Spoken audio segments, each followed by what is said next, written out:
जय जगदंब नमो आदेश. मी प्राध्यापक आंधळे सर आपलं ह्या व्हिडिओमध्ये सहर्ष स्वागत करत आहे. मागेच मी पोस्ट केल्याप्रमाणे आज आपण बोरीस तालुका व जिल्हा धुळे येथील सतीमाय म्हणजेच अहिल्यादेवी माता यांचं चरित्र बघणार आहोत आणि त्यांचा मंत्र सुद्धा बघणार आहोत. खरं पाहता गेल्या 2 दिवसापूर्वीच सती अहिल्यादेवी यांचं त्या ठिकाणी यात्रेचा जो सोहळा आहे तो मुख्य सोहळा पार पडला आणि त्या दिवशीच आपल्याला खरं पाहता व्हिडिओची शूटिंग करून तो अपलोड सुद्धा करायचा होता. परंतु नेमकं त्याच दिवशी ज्ञानमाळेचा सोहळा आल्यामुळे 2 दिवस उशिरा हा व्हिडिओ या ठिकाणी आपण अपलोड करतोय.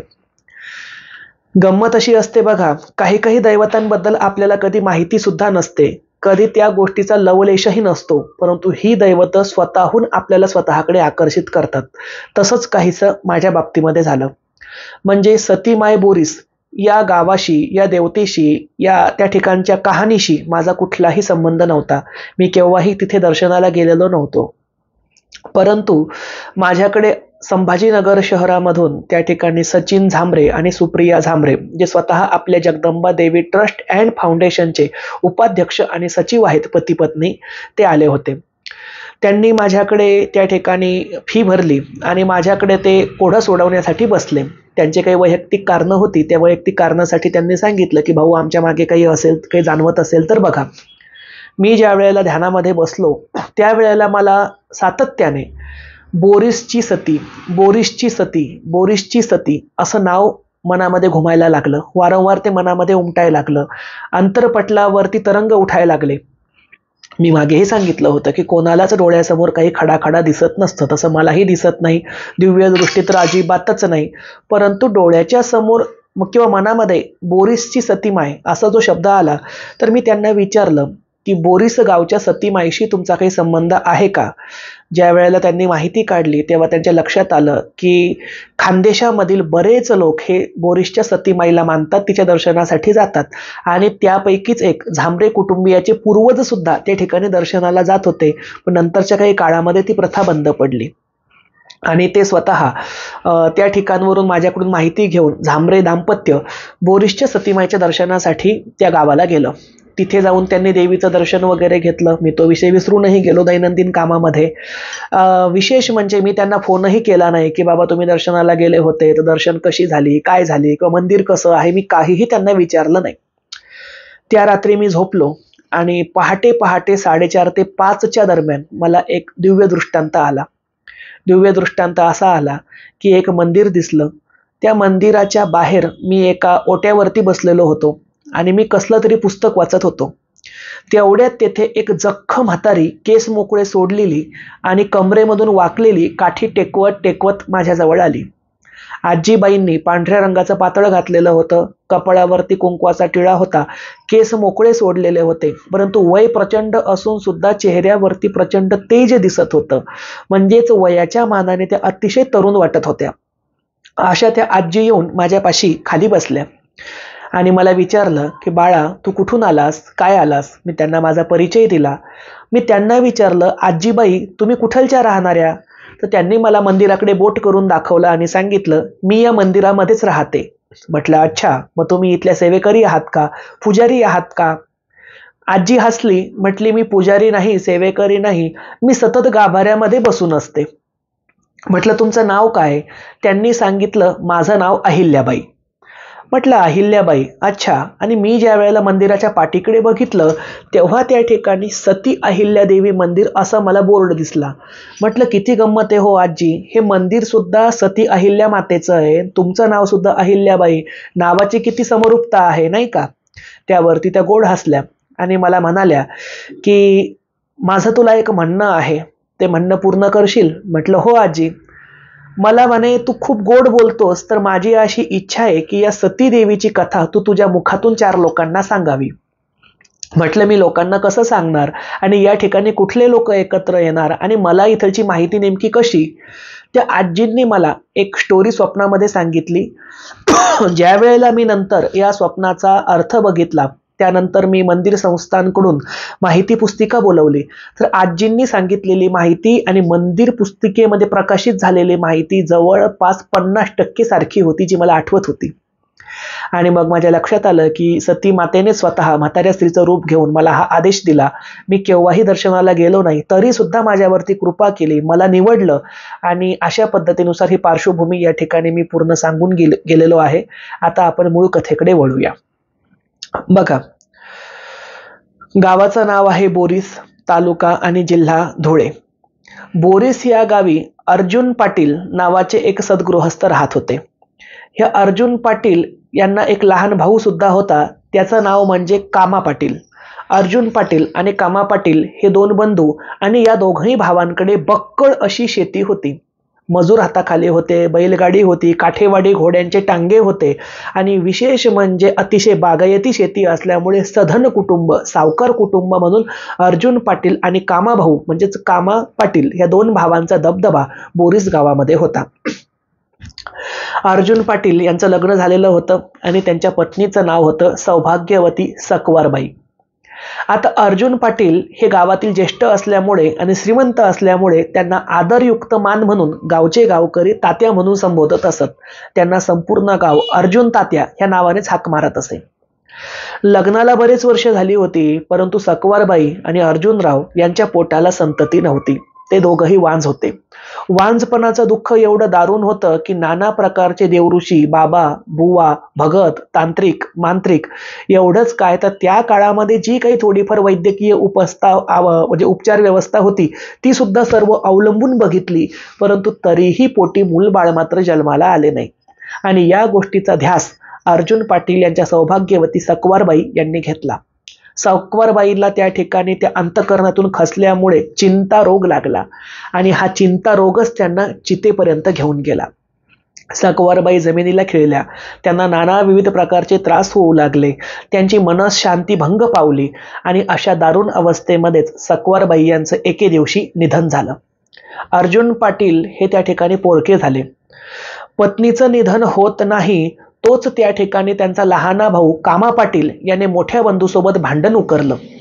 मोठ्या बंधूला त्याने भांडणं करून आणि गावातील 4 चौघं मानकरी बोलावून स्वतःच्या शेतीची वाटणी मागितली. आता सख्खा भाऊ असल्यामुळे आणि सख्ख्या भावाला सुद्धा त्याची पत्नी, मुलं बाळ, प्रपंच असल्यामुळे अर्जुन तात्यांनी त्याला शेतीचे 2 वाटे करून दिले. एक वाटा स्वतःकडे ठेवला, एक वाटा कामाबंधू याला दिला. आणि कामाबंधू अतिशय जास्त दारूच्या आहारी गेला. त्याला दारूचे व्यसनाने पछाडलं. दिवस रात्र तो दारू पिऊ लागला, नाना विविध प्रकारचे भक्कळ शोक करू लागला आणि या कारणामुळे अर्जुन तात्या यांची गावामध्ये नाचक्की होऊ लागली. 2 ते 3 वेळेला दारू पिण्याच्या कारणावरूनच अर्जुन पाटील यांनी कामाबंधूवरती काठी सुद्धा उगारली होती असं म्हणतात. आणि हाच मोठ्या भावाने केलेला अपमान कामाबंधूच्या मनामध्ये एका प्रकारे डूख धरून होता. कधी ना कधीतरी मी माझ्या मोठ्या भावाची ऐट जिरवेल, माझ्या मोठ्या भावाला शिक्षा देईल, माझ्या मोठ्या भावावरती कुरघोडी करेल, अशा प्रकारचे मनसुबे कामाबंधू रचत होता. दिवसामागून दिवस जात होते. अर्जुन पाटील यांचं वय 70 वर्षाला पोहोचलं. पत्नी वारलेली होती, पोटी मुलबाळ नव्हतं. मग काय, सकाळी उठावं, घर झाडावं, घरामध्ये स्वयंपाक पाणी करावा, शेतीची कामं बघावी, अशी संपूर्ण गडी आणि महिलांची कामं सुद्धा एकट्या अर्जुन पाटलाला करावं लागू लागली. परंतु म्हणतात ना, संकट काळामध्ये धावून येतो तो म्हणजे खरा मित्र. आता हे जे अर्जुन पाटील होते, या अर्जुन पाटलांचा एक जिवलग मित्र होता, जो होता राजपूत समाजाचा. त्या ठिकाणी असणारं सिंगखेडा नावाचं एक गाव आणि या सिंगखेडा गावामध्ये सायशिंगदाजी नावाचा अर्जुन पाटील यांचा एक मित्र राहत होता. सायशिंगदाजी यांचं आडनाव त्या ठिकाणचं राजपूत, सायशिंगराव राजपूत. आता हे सायशिंग जे राजपूत होते, जसं अर्जुन पाटलाला संपूर्ण लोक तात्या म्हणून संबोधत, सायशिंग राजपूतला सुद्धा लोक सायशिंग दाजी म्हणून संबोधत. मग हे सायशिंग दाजी त्या ठिकाणी स्वतःच्या गावावरून आपल्या मित्राच्या भेटीसाठी एकदा बोरीस गावी आले. मित्राच्या समोर येऊन बसले. दोन्ही मित्रांनी गाठी भेटी घेतल्या, सुखादुःखाच्या गोष्टी केल्या. अर्जुन तात्यांनी मन मोकळं केलं आणि ते मित्राच्या गळ्यात पडून ढसाढसा रडू लागले. एवढ्यामध्ये तिथे वात्रट असणारा कामाबंधू म्हणजेच कामा पाटील दारू पिऊन आला दारू पिऊन आल्यानंतर त्याने अर्जुन तात्यांची भरपूर थट्टा मस्करी उडवली आणि त्या ठिकाणी सांगितलं शायसिंग दाजीला, अरे म्हटला तुम्ही माझ्या भावाचा एवढा पुळका करता, माझ्या भावाची बायको वारली, आमची वहिनी वारली, मग तुम्ही या म्हातार वयामध्ये 70व्या वर्षी माझ्या भावाला एखादी बिनलग्नाची कुमारिका मुलगी बघा. अशा पद्धतीने त्याने अतिशय नीच पातळीवर थट्टा केली. या थट्टेचा राग मनामध्ये येऊन पुन्हा अर्जुन तात्यांनी स्वतःची काठी कामाबंधूच्या पाठीमध्ये घातली आणि कामाबंधू सुद्धा अर्जुन पाटलाला तुला बघून घेतो अशा प्रकारची धमकी देऊन निघून गेला. इकडे शायसिंग दाजीच्या मनामध्ये हे गोष्ट घर करून बसली की बाबा कामाबंधू जरी अपमान करून गेलेला असला तरी आपल्या मित्राचं पुढचं म्हातारपणातील आयुष्य पार पडण्यासाठी याला जर एखादी खरंच सुस्वरूप सद्गुणी योग्य अशी युवती मिळाली, लग्नासाठी बायको मिळाली, तर आपल्या मित्राचा संसार व्यवस्थित चालेल. आणि मग त्या पद्धतीनुसार अर्जुन तात्याची परवानगी घेऊन शायसिंग दाजी राजपूत राहणारा सिंगखेडा हे त्या ठिकाणी मित्रासाठी सोयरीक पाहण्यासाठी फिरू लागले. अनेक ठिकाणी गेले. आता त्या ठिकाणी भानगड अशी व्हायची की अर्जुन तात्यांचं 70 वर्ष वय आणि म्हातारपणाचा चेहरा बघून कोणताही बाप स्वतःची मुलगी द्यायला त्यांना तयार होईना. गडगंज संपत्ती आहे, हाताखाली 4 सालदार आहेत, हातगडी आहेत, शेतगडी आहे, मजूर आहे, परंतु तरी सुद्धा म्हाताऱ्या माणसाला पोरगी कोण देणार या विचारामुळे अनेक ठिकाणावरून नकार येतच राहिले. अशामध्येच दिवसामागे दिवस गेले आणि एके दिवशी एक चमत्कार झाला. तो चमत्कार असा की तिथे जवळच एक गाव होतं विरदेल, म्हणजे ते आजही आहे. विरदेल गावामध्ये बेहरे पाटील कुटुंबामध्ये गटलू नावाचे व्यक्ती त्या ठिकाणी निवास करत होते. म्हणजे गटलू बेहरे पाटील असं त्यांचं संपूर्ण नाव.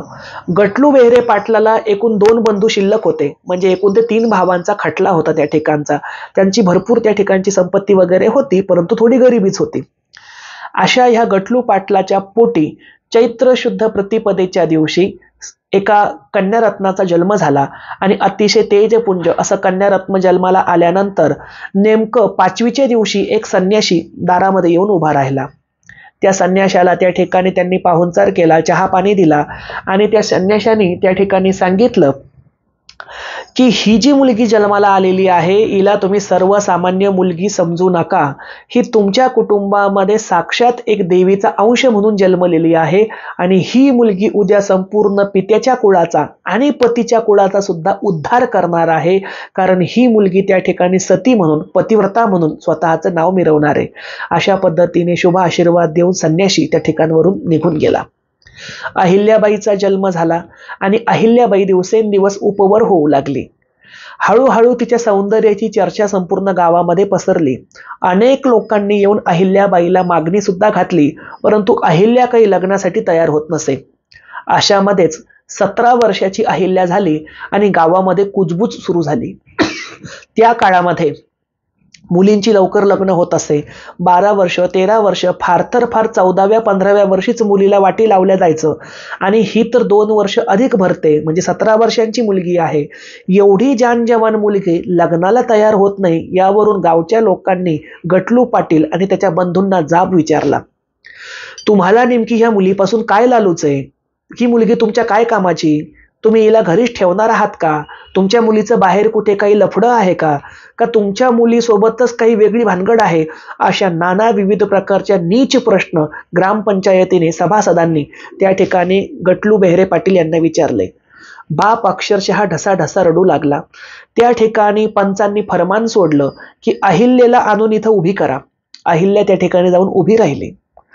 परकर पोलक्यामधील अहिल्या तेजपुंज चेहरा जाऊन पंचांच्या समोर उभी राहते, ताठ मानेने उभी राहते. पंच तिला विचारतात, काय रे बेटा, तू लग्नाला नेमकी तयार का होत नाहीस?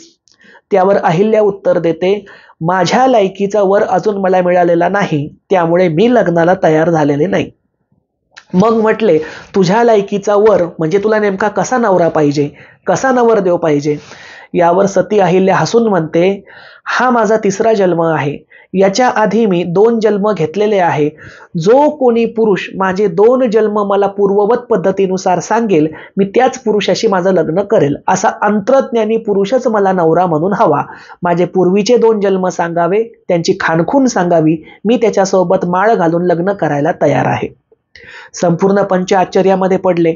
पंचांना वाटलं मुलीची काहीतरी भानगड असेल म्हणून ही मुलगी असा बहाणा फिरवते, आणि त्यांनी गटलू बेहरे पाटील, त्यांचे 2 बंधू आणि अहिल्याबाईचा परिवार यांना जातीच्या बाहेर टाकलं.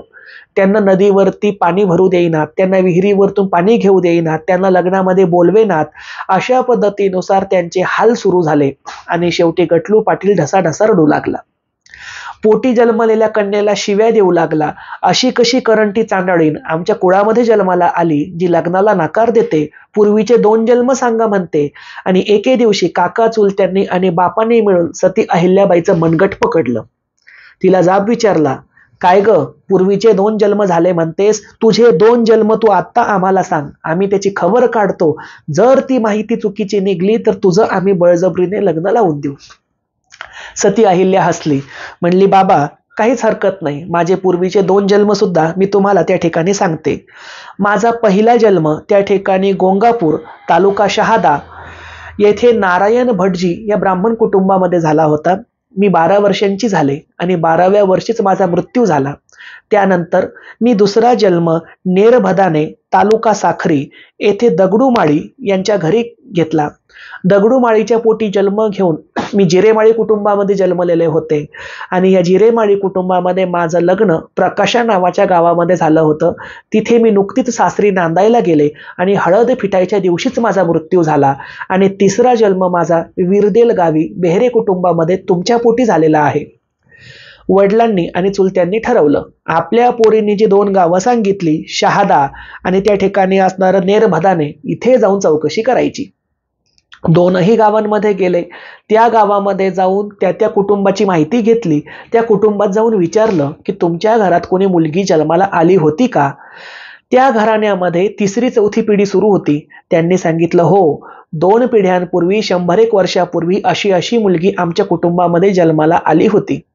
जिरेमाळी कुटुंबाने सुद्धा कबूल केलं की आमच्या आजोबांच्या पोटी एक मुलगी जन्माला आली होती, जी आमच्या वडिलांची बहीण लागत होती. ती प्रकाशा गावालाच दिली होती आणि ती खरंच हळदीच्या डागावरतीच वारली.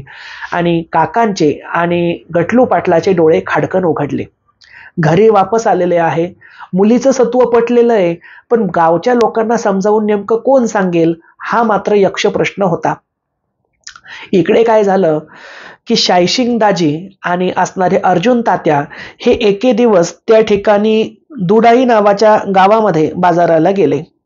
आता त्या गावामध्ये, दुंडाई गावामध्ये घोडे मिळण्यासाठी ते प्रसिद्ध ठिकाण होतं आणि काठेवाडी घोडे यांना विकत घ्यायचे होते. शायशिंग दाजी आणि अर्जुन तात्या जाऊन त्या ठिकाणी बाजारामध्ये घोडे बघू लागले. स्वतः जो त्यांनी टांगा नेला होता त्यांनी तो बाजाराच्या पश्चिम दिशेला उभा केला. आता त्या ठिकाणी शायशिंग दाजी घोडे बघण्यासाठी बाजारात फिरत होते, तर इकडे अर्जुन तात्या वयस्कर असल्यामुळे आणि उन्हाचे चटके बसत असल्यामुळे टांग्यामध्येच विश्राम करत होते आणि टांग्याला लाल झेंडा लावलेला होता. इकडे सती अहिल्या उठलेली आहे, तिला दृष्टांत आलेला आहे. दृष्टांत झालेली अहिल्या तडक वडिलांपाशी जाते, काकाला बोलावते, आईला बोलावते आणि सांगते, आई, बाबा, तडक येथून तुम्ही दुंडाईच्या बाजारामध्ये जा.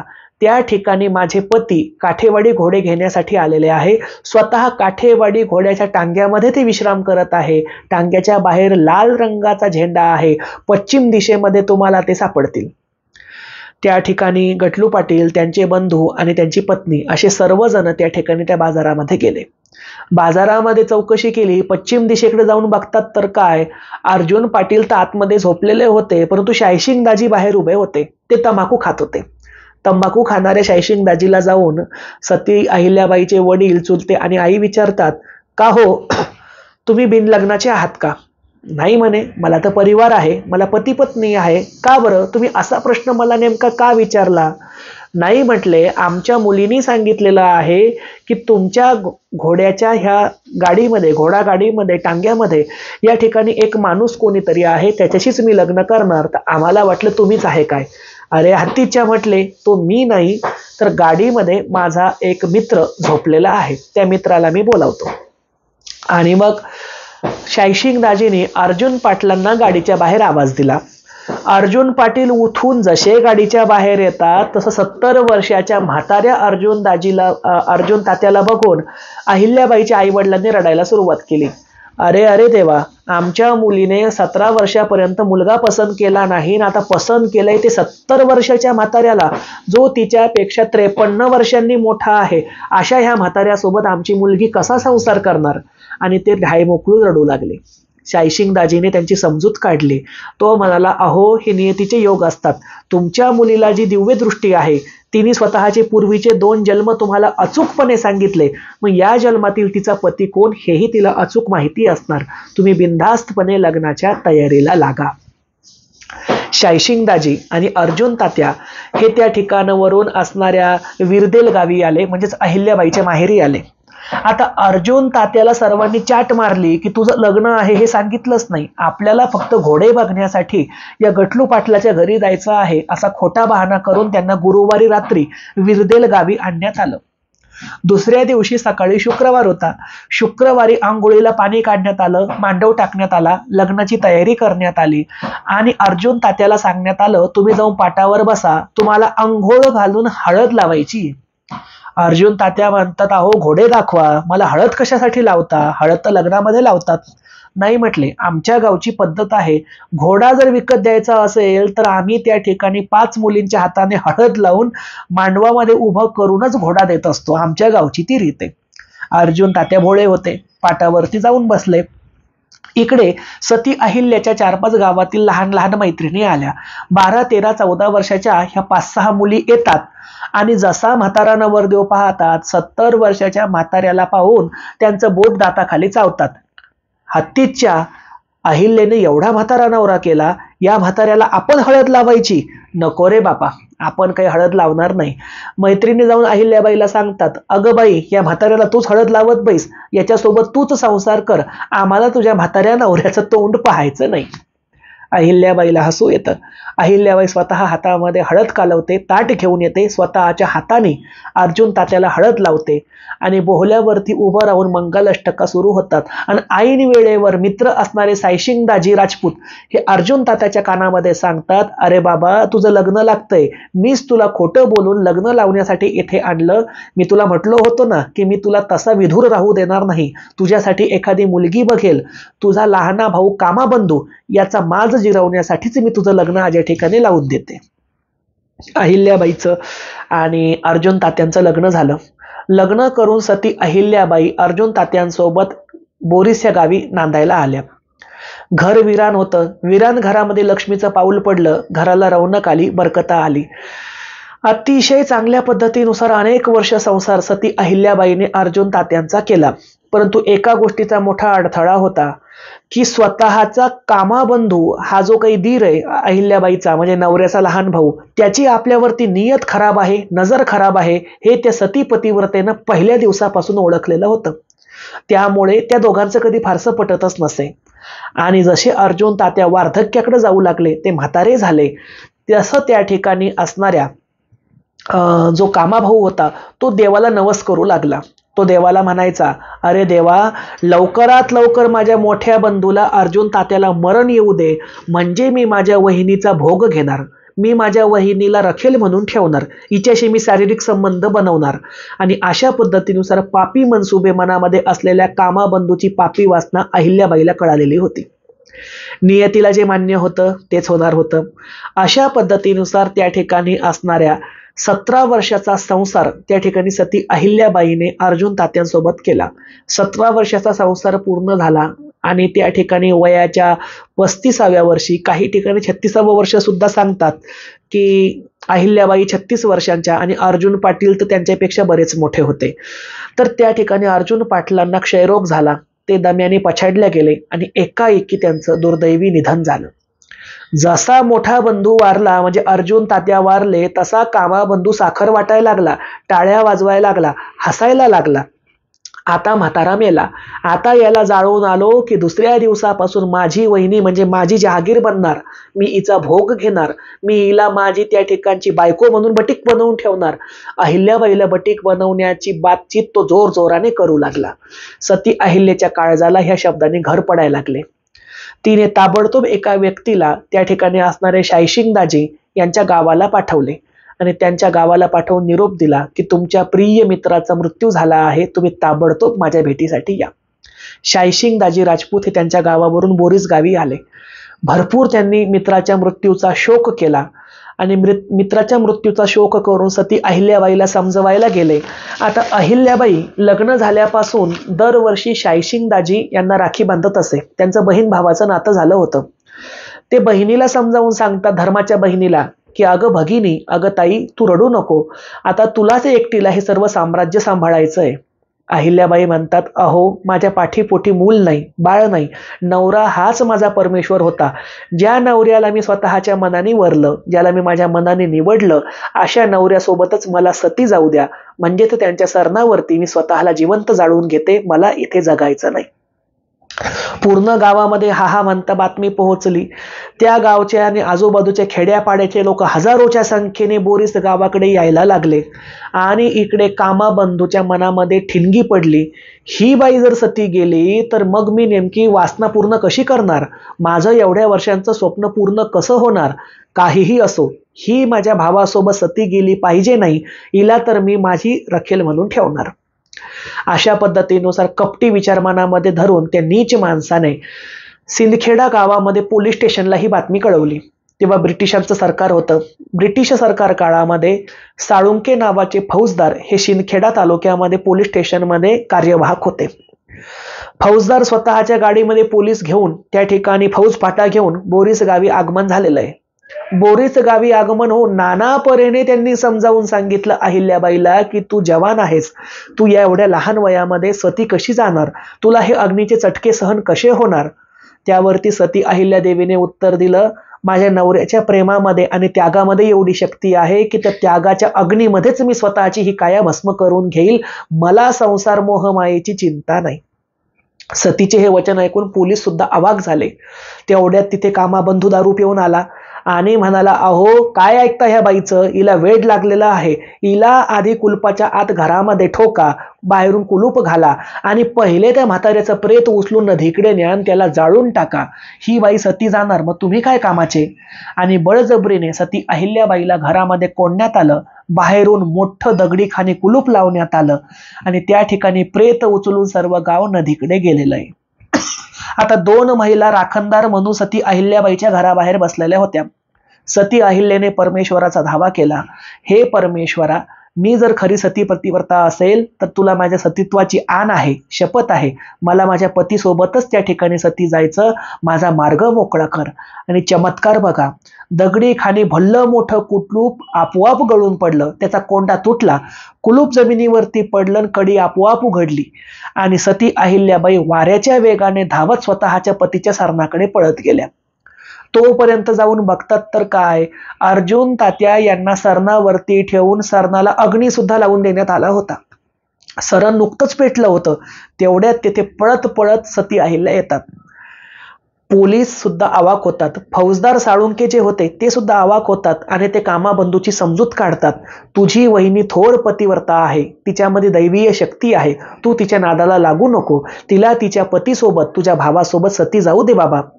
कामाबंधू कुठला ऐकतो, कामाबंधू म्हणतो, अरे गावकऱ्यांनो, ही बाई घराचं कुलूप तोडून इथपर्यंत पळत आली म्हणजे नक्कीच हिने माझ्या भावाला स्वतःच्या हाताने मारलेलं असणार. स्वतःचं पाप लपवण्यासाठी हिला लालूच होती आणि या लालचेपोटीच हिने माझ्या भावाचा घात केला, माझ्या भावाचा खून केला आणि आता ही इथे पतिव्रतेचं नाटक दाखवण्यासाठी आलेली आहे. हिला पकडा आणि पुन्हा घरी घेऊन जा. परंतु एकाही गावकऱ्याची हिंमत सती अहिल्ये पुढे जाण्याची झाली नाही आणि सती अहिल्या जाऊन सरणाच्या बाजूला 5 हातावरती उभी राहिली. तिने डोक्यावर पदर घेतला, सुवासिनीच्या हातच्या कुंकाने स्वतःचा मळवट भरला, 5 सुवासिनींना हळदी कुंकाचं दान दिलं आणि आकाशाकडे बघून ती त्या ठिकाणी कडाडली. स्वतःच्या कामाबंधूला म्हणजे स्वतःच्या धीराला तिने शाप दिला. कामाधीराला सती अहिल्या शाप काय देते, तू जी पापी वासना आयुष्यभर माझ्याबद्दल ठेवली, अरे माझी काया तर काय, माझ्या कायेची सावली सुद्धा तुला मिळणार नाही. मी माझ्या पतीसोबत सती जात आहे आणि तुला श्राप देऊन जात आहे.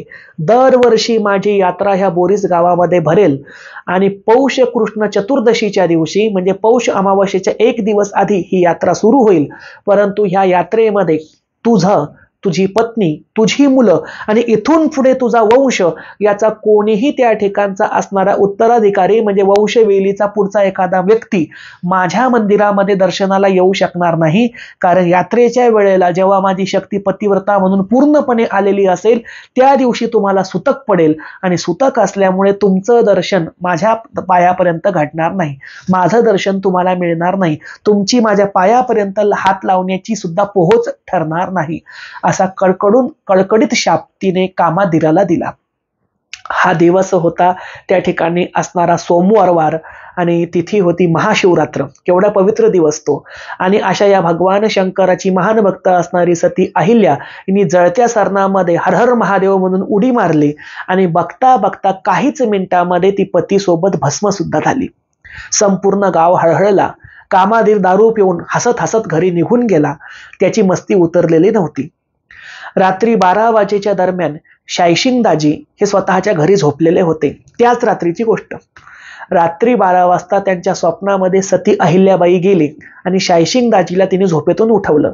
शायशिंग दाजी डोळे उघडून पाहतात तर काय, समोर सती अहिल्या तेजपुंज अवतारामध्ये उभी आहे. हे स्वप्न आहे की खरं आहे की हा माझा भास आहे हेच त्यांना कळेना. त्यांनी हात जोडून विचारलं, ताई तू तर माझ्या मित्रासोबत सरणामध्ये जळून खाक झाली होतीस, तू कशी काय वापस आली आहेस? त्यावरती सती अहिल्याबाई म्हणते, दादा मी ज्या सरणामध्ये सती गेले होते तेथेच मी प्रगट झालेली आहे, तू माझी पूजा करण्यासाठी ताबडतोब तिथे ये. आणि तेवढ्या रात्री हिम्मतवान असणाऱ्या राजपूत समाजाच्या लढाऊ वृत्तीच्या शायशिंगदाजी यांनी कापूर, अगरबत्ती, नारळ सोबत घेतला आणि ते सती स्थानावरती बोरीस गावी आले. शेतामध्ये गेले. नदीच्या काठावरती सरणाची राख अजूनही धुमधुमत होती आणि या राखेमध्ये एक तेजपुंज तांदळा जमीन फाडून वरती आलेला होता. हा तांदळा म्हणजे सती अहिल्याबाईचं स्वरूप होतं. त्या तांदळ्यांची शायशिंगदाजींनी पूजापाती केली, कापूर अगरबत्ती त्या ठिकाणी लावली आणि तिला प्रार्थना केली, तू जर खरी सती असशील तर उद्या सकाळी सूर्य उगवायच्या आत संपूर्ण गावाला तुझ्या सतीत्वाचा दाखला तू दे, तर तुझी यात्रा दरवर्षी हे गावकरी काढतील, अन्यथा तुझ्या दिराच्या म्हणण्याप्रमाणे तू ढोंगी होतीस असंच गावकऱ्यांना वाटेल. शायशिंगदाजी पूजा करून घरी निघून गेले. सकाळचा सूर्य उगवला. गावकरी त्या ठिकाणी सावडण्यासाठी म्हणून गेले. अबबबब, आश्चर्य ते काय, त्या ठिकाणी छोटेखानी मंदिर अगदी रात्रीतून तयार झालेलं होतं. त्या मंदिरामध्ये सती अहिल्याबाईचा तांदळा होता. एवढा चमत्कार पूर्ण गावांनी पाहिला. संपूर्ण गाव त्या ठिकाणी सती मातेला नतमस्तक झालं आणि त्या ठिकाणी असणाऱ्या पुढच्या वर्षीपासून 1832 सालपासून त्या ठिकाणी अहिल्याबाईची यात्रा भरायला सुरुवात झाली. या ठिकाणी थोडंसं मला तारखेच्या बाबतीमध्ये एक कन्फ्युजन आहे, तर ते सुद्धा आपण क्लिअर करूया. परंतु काहीतरी त्या ठिकाणी 1832 किंवा 36 असा तो काळ आहे. त्या काळामध्ये सती अहिल्याबाई त्या ठिकाणी यात्रा त्यांची सुरू झाली. आता ही जी अहिल्याबाई आहे, सती आहे, ही सती माता त्या ठिकाणी असणारं जळगाव असेल, धुळे असेल, नंदुरबार असेल, अशा जळगावच्या अनेक लेवा पाटील समाजाच्या आणि सर्वसामान्य भक्तांची उपास्य देवता सुद्धा आहे. ती अनेकांच्या नवसाला पावते, अनेकांचे रोग आजार दुरुस्त करते, स्वप्नामध्ये दृष्टांत देऊन घराला खुशाहाली देते आणि स्वतःच्या थोर पतिव्रतपणाच्या भरोश्यावरती अहिल्याबाई स्वतः देवामध्ये जमा झाली. अशा ह्या अहिल्याबाईची ही पवित्र कथा. मला स्वतः स्वप्नामध्ये दृष्टांत देऊन ही कथा सांगण्याबद्दल सती अहिल्या मातेने जे आदेश दिला त्याबद्दल मी मनापासून सती अहिल्या मातेचे आभार मानतो आणि या ठिकाणी सांगतो की जेव्हा माझ्याच्याने शक्य होईल तेव्हा नक्कीच जगदंबा देवी संस्थांतर्फे मानाचा शालू आणि मानापानाचं साहित्य घेऊन मी बोरीस गावी नक्की जाईल, तिची ओटी भरेल, तिला नतमस्तक होईल आणि तिची कृपादृष्टी माझ्यावर, माझ्या सर्व शिष्यांवर, संपूर्ण खानदेशावर, महाराष्ट्रावर राहो अशी प्रार्थना सुद्धा करेल.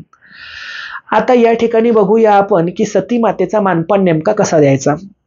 आता सर्वात प्रथम सती अहिल्या देवी ही पूर्ण शाकाहारी देवता आहे, तिला बळी चालत नाही. त्यामुळे वरणबट्टी हा तिचा प्रमुख मानपान. त्या ठिकाणी असणारी ज्वारीची भाकर, त्यावरती असणारं भरीत हा सुद्धा तिचा प्रिय नैवेद्य आहे. परंतु भंडारा आणि महानैवेद्य हा डाळबट्टीचा, वरणबट्टीचा असतो. त्यामुळे तिचा नैवेद्य भरीत भाकरी किंवा वरणबट्टी आणि गोड शिरा किंवा एखादा मिष्ठान्न अशा पद्धतीनुसार करावा. देवीप्रमाणेच तिची ओटी भरण्यात येते. ह्या ओटीमध्ये एक खणी सामान, त्यावरती पातळ, तांदूळ, अक्षदा, एखादा सुवर्ण अलंकार किंवा तो नसेल तर एखादा सौभाग्य अलंकार जसं कुंकवाचा करंडा आहे, एखादं डोरलं आहे, एखादा चांदीचा शिक्का आहे, असं काहीतरी त्या ठिकाणी आपण अर्पण करावं. काजळाची डब्बी, मांग्याचा सिंदूर टिक्का हे सुद्धा आपण त्या ठिकाणी वाहू शकतो. सती अहिल्याबाईचा मंत्र कुठला हा सुद्धा या ठिकाणी आपण बघूया. तर तो मंत्र या ठिकाणी असा आहे. ओम बोरिस ग्राम निवासिनी सती अहिल्या नमोस्तुते. बोरिस ग्राम निवासिनी सती अहिल्या नमोस्तुते. बोरिस ग्राम निवासिनी सती अहिल्या नमोस्तुते. बोरिस ग्राम निवासिनी सती अहिल्या नमोस्तुते. बोरिस ग्राम निवासिनी सती अहिल्या नमोस्तुते. तर जे सती मातेला अहिल्याबाईला उपास्य मानत असतील त्यांनी दररोज ह्या मंत्राचा जाप करायला कुठलीही हरकत नाही. आता याबरोबरच मी एक गुप्त तोडगं सुद्धा सांगतो की जर सती अहिल्या मातेची स्थापना स्वतःच्या घरी करायची असेल तर ती कशी करावी. आपण सती अहिल्या मातेचा फोटो आणून स्थापना करू शकतो, तिची मूर्ती सुद्धा तयार करून बसवू शकतो. परंतु ज्यांच्याकडे फोटो सुद्धा नाही, मूर्ती सुद्धा नाही, अशांनी काय करावं, किंवा फोटो आहे परंतु सती मातेची शक्ती आपल्या घरी जागृत राहावी यासाठी काय करावं. तर आपण जेव्हा केव्हा बोरिस या गावी दर्शनासाठी जाऊ त्यावेळेला त्या ठिकाणी एक नंदादीप न्यावा. हा पंचधातूचा किंवा तांब्याचा किंवा पितळेचा नंदादीप त्या ठिकाणी वात टाकून खाण्याच्या तेलाने, गोड्या तेलाने प्रज्वलित करावा. सती मातेच्या मंदिराच्या गाभाऱ्याच्या 3 फेऱ्या किंवा 3 प्रदक्षिणा पूर्ण कराव्या. ह्या प्रदक्षिणा पूर्ण करत असताना तो दिवा हातामध्येच ठेवावा आणि सती मातेला प्रार्थना करावी. 3 फेऱ्या पूर्ण झाल्यानंतर समोर उभं राहून म्हणावं, हे सती अहिल्या देवी माते, ही ज्योत तुझ्या सतीत्वाचं प्रतीक आहे आणि ही ज्योत मी माझ्या घरी घेऊन जात आहे. हा दिवा ज्या ज्या वेळेला प्रज्वलित होईल त्या त्या वेळेला सूक्ष्म देह रूपाने तू माझ्या घरी यावस, मी तुझं स्वागत करतो, तुझी कृपा माझ्यावरती राहावी. आणि अशा पद्धतीने प्रार्थना करून तो दिवा घरी घेऊन यावा. तो दिवा नंतर तिथे विझला तरी चालेल. दिवा घरी घेऊन आल्यानंतर एखादी देवळी किंवा एखादा कोनाडा हा सती मातेसाठी निवडावा. या ठिकाणी विशेष नमूद करू इच्छितो, सती मातेचं स्थान हे देवघरामध्ये तयार करू नये, ते वेगळ्या ठिकाणी तयार करावं. म्हणजे देवघर जर तुमचं एका बाजूला असेल, दुसऱ्या कोपऱ्यामध्ये सती मातेला स्थान देऊ शकता, किंवा तुमच्या घरातील देवळी असेल किंवा एखादा कोनाडा असेल तिथे सुद्धा स्थान देऊ शकता. त्या कोनाड्याला हळदीचा पोतारा द्यावा. त्या ठिकाणी कुंकाने एक अष्टमंडल किंवा स्वास्तिक चिन्ह त्या भिंतीवरती काढावं, म्हणजेच त्या देवळीच्या वरती काढावं आणि कुंकवानेच त्या ठिकाणी एक घुमटाचा आकार त्या देवळीच्या वरती द्यावा. म्हणजेच एक अर्धगोलाकार, पुन्हा दुसरा अर्धगोलाकार आणि वरती कळस आणि खाली 2 अर्धगोलाकार, अशा पद्धतीनुसार ती मंदिराची प्रतिकृती तयार करावी आणि तिच्यामध्ये सती अहिल्या देवीचा मूर्ती किंवा फोटो ठेवावा. तो नसेल तर सरळ आपला दिवा ठेवला तरी सुद्धा चालतो. आणि हा दिवा सकाळ संध्याकाळ प्रज्वलित करून त्या ठिकाणी आपण सकाळ संध्याकाळ दिवाबत्ती करावी. सणातिवारीला त्या देवळीमध्ये सती अहिल्या मातेच्या नावाने नैवेद्य ठेवावा, त्याला पाणी फिरवावं. तिच्या आशीर्वादाने कोणालाही काहीही खरंच कमी पडणार नाही, कारण ती सती आहे. आता ज्यांना बोरिस या गावी जाऊन तिचा हा दिवा आणणं शक्य नाही त्यांनी काय करावं, त्यांनी स्वतःच्या घरीच सती अहिल्या देवीचं आवाहन करून, तिचा मानसिक जाप करून, मनोमन तिला प्रार्थना करून एकदम जरी दिवा पेटवून देवघरामध्ये ठेवला, वेगळ्या स्थानावरती कोनाड्यामध्ये किंवा देवळीपाशी ठेवला तरी सुद्धा चालेल, कारण सतीचा वावर हा संपूर्ण सृष्टीमध्ये पृथ्वी तलावर कुठेही होऊ शकतो. आपल्या भारतामध्ये सती मातेची अशी एक वंदनीय आणि अखंड परंपरा आहे. जसं बघा, सत्ययुगामध्ये त्या ठिकाणी असणारी सतीवृंदा, म्हणजेच जिला आज आपण तुळस म्हणतो, ही तुळस सतीवृंदा स्वतःचा पती जालंधर राक्षस याच्याबरोबर सती गेलेली आहे. त्रेतायुगामध्ये रामायण काळामध्ये रावणाची असणारी सून आणि इंद्रजित म्हणजेच मेघनाथची पत्नी सुलोचना ही सुद्धा सती गेलेली आहे. कृष्ण युगामध्ये म्हणजेच त्या ठिकाणी द्वारपाल युगामध्ये सुद्धा पांडवांची असणारी माता माद्री देवी ही त्या ठिकाणी पंडूराजाबरोबर सती गेलेली आहे आणि पंडूराजाची पहिली पत्नी कुंती हिने त्यानंतर 5 पांडवांचा सांभाळ केला. नकुल आणि सहदेव हे माद्रीच्या पोटी जन्मले होते, तर भीम, अर्जुन आणि युधिष्ठिर हे कुंतीच्या पोटी जन्मले होते, तर माद्री त्या ठिकाणी सती गेलेली आहे. आणि आपल्या ह्या कलियुगामध्ये सुद्धा अनेक थोर सतीची परंपरा चालत आलेली आहे. राजस्थानमध्ये ही परंपरा आपल्याला विशेष बघायला मिळते. महाराष्ट्रामध्ये सुद्धा अनेक गावांमध्ये सती मातेची मंदिरं आहे, सती मातेच्या समाध्या आहे, सती मातेचे चौरे आहेत, म्हणजेच त्या ठिकाणचे तुळशी वृंदावन आहेत. आणि अशा अनेक हजारो ठिकाणी सती मातेची स्थापना पूजा आजही आपल्याला बघायला मिळते. आमच्या देऊळगाव राजा शहरामध्ये सुद्धा जवळपास 15 ते 20 एवढ्या सती मातेच्या समाध्या उपलब्ध आहे, परंतु ह्या गावामध्ये त्यांची कोणीही त्या ठिकाणी पूजापाती करत नाही. शिवाय ज्या व्यक्तीच्या शेतामध्ये या समाध्या आहे त्या व्यक्तीच्या आडमुठेपणामुळे त्या ठिकाणी कोणीही दर्शनाला जात नाही, कारण त्या व्यक्तीने समाध्यांच्या आजूबाजूला संपूर्णपणे बोरीची काठी टाकून ठेवलेली आहे. तो कोणालाही समाधीवर जाऊ देत नाही, अगरबत्ती लावू देत नाही, दिवाबत्ती करू देत नाही. परंतु एक वेळेला जगदंबा देवी संस्थानतर्फे आम्ही स्वतः त्या ठिकाणी जाऊन 15 ते 20 सती मातेच्या समाध्यांची साफसफाई केली होती. त्यांना पाण्याने जलाभिषेक घातला होता, त्यांच्या ओट्या भरल्या होत्या, दक्षिणा ठेवली होती आणि शेतमालकासोबत वाद करून आम्ही ही पूजापाती करून घरी वापस आलो होतो. तर जिथे कुठे आपल्या गावामध्ये सती स्थान असेल त्याचा आदरच करावा, कारण जी पत्नी स्वतःच्या पतीच्या प्रेमापोटी जिवंत स्वतःला जाळून घेते तिला खरंच देवी स्वरूप मानायला हवं. सती अहिल्याबाईची ही कथा तुम्हाला आवडलेली असल्यास मला कमेंटद्वारे नक्की कळवा. हा व्हिडिओ जास्तीत जास्त शेअर करा. आणि मला सांगायला आश्चर्य वाटतं की सती माहितीची इस्तंभूत माहिती असणारा मंत्रासहितचा हा अहिल्याबाईवरचा पहिलाच व्हिडिओ यूट्यूबवरचा आहे. याच्या आधी केव्हाही सती अहिल्याबाईचा महात्म्य सांगणारा व्हिडिओ यूट्यूबवरती उपलब्ध नव्हता. तो आपण करून देत आहोत, तरी सुद्धा सहकार्य असावं. सर्वांचं कल्याण असो. जय जगदंब. नमो आदेश.